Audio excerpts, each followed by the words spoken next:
पाकिस्तान अपनी सबसे खराब दौर से गुजर रहा है। पाक की आर्थिक स्थिति दिन पर दिन बद से बदतर होती जा रही है। देश में महंगाई 30% के करीब जा पहुंची है।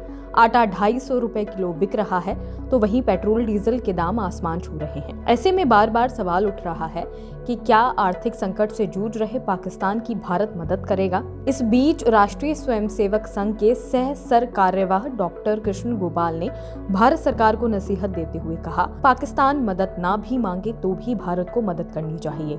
सरकार ध्यान रखे कि उनका कुत्ता भी भूखा ना मरे। कृष्ण गोपाल ने पाकिस्तान की आर्थिक स्थिति पर चिंता जताते हुए कहा कि भारत को 10 से 20 लाख टन गेहूं पाकिस्तान भेजना चाहिए।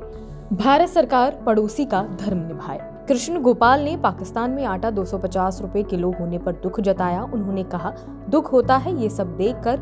लोग खाने के सामान के लिए संघर्ष कर रहे हैं।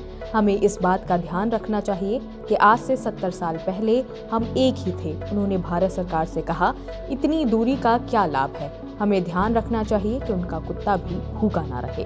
बता दें कि विदेश मंत्री एस जयशंकर ने पाक की स्थिति पर कहा। इससे पहले पाकिस्तान की आर्थिक संकट पर भारत के विदेश मंत्री एस जयशंकर ने टिप्पणी कर कहा था, कोई भी देश कभी भी मुश्किल स्थिति से बाहर नहीं निकल पाएगा अगर उसका मूल उद्योग आतंकवाद है। उन्होंने गंभीर आर्थिक संकट से जूझ रहे श्रीलंका की मदद का जिक्र करते हुए कहा, भारत और श्रीलंका के बीच संबंध पाकिस्तान से बिल्कुल अलग हैं।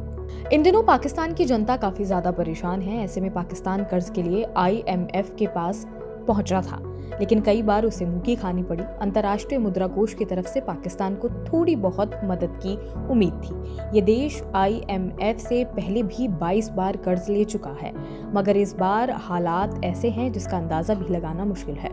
सितंबर 2022 में आई बाढ़ और रूस यूक्रेन की जंग ने गरीबी में आटा गीला करने का काम किया।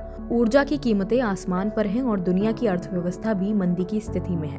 पाकिस्तान भी अब दुनिया के उन देशों में आ चुका है जो कर्ज से बुरी तरह से लदे हुए हैं। विशेषज्ञों की माने तो इन देशों का भी पाकिस्तान जैसा हाल हो सकता है। चीन इसमें सबसे अच्छा देश है और इसने सबसे ज्यादा कर्ज दिया है, मगर अब ये भी कई बैंकों के साथ विवादों में फंसा हुआ है। ऐसी ही और खबरें देखने के लिए जुड़े रहिए जनसत्ता के साथ।